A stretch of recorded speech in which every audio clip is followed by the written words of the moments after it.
আজকে হচ্ছে খুব স্পেশাল একটা দিন। কেন বলছি শোনো। আজকে হচ্ছে শিবরাত্রি, 8 মার্চ সবাই জানো। আর তার সাথে পড়েছে আমার অ্যানিভার্সারি। আজকে হচ্ছে আমাদের 5 বছরের বিবাহবার্ষিকী। তো আজকের দিনটা মানে খুবই স্পেশাল। আবার হচ্ছে উমেন্স ডে, সব মিলিয়ে দারুণ একটা দিন। তো আমি শিবরাত্রি মানে উপোসটা আমি খুব ভালোবাসি, মানে প্রচণ্ড ভালোবাসি। তো আজকে 8টার পরে শিবরাত্রি পড়েছে, তখন পুজো দিতে যাব।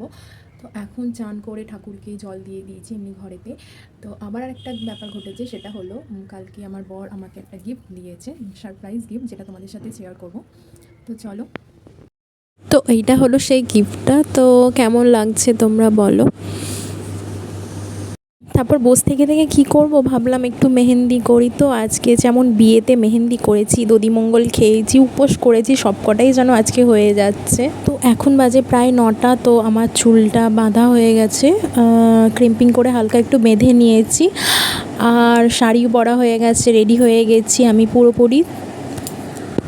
পুজো দিতে যাওয়া সব কিছু রেডি হয়ে গেছে। ডাবটা আমাদের গাছের ডাব। আর আমরা এখন প্রায় বাজে 10টা, আমি এখন পুজো দিতে এসেছি সিঙ্গুর সাত মন্দির তলায়। বাড়িতে পুজো হয় সব জায়গায়, পুজো ছেড়ে আমি এখানেই আসি, কারণ আমার কেন জানি না এখানে আসতে ভালো লাগে। তো এখানে হচ্ছে আমাদের সিঙ্গুরে 7টা মন্দির আছে। এখানে শিব ঠাকুরের প্রচুর প্রচুর লাইটিং, প্রচুর, তোমরা দেখেই বুঝতে পারছো। এবং দারুণ আর কি, এবং ভিড় হয়, খাওয়া দাওয়া সমস্ত কিছু মিলিয়ে জাস্ট দারুণ লাগে এখানে আসতে আমার। তো এরকমভাবেই আমার শিবরাত্রি কেটেছিল। তোমাদের কেমন কেটেছিল জানিও।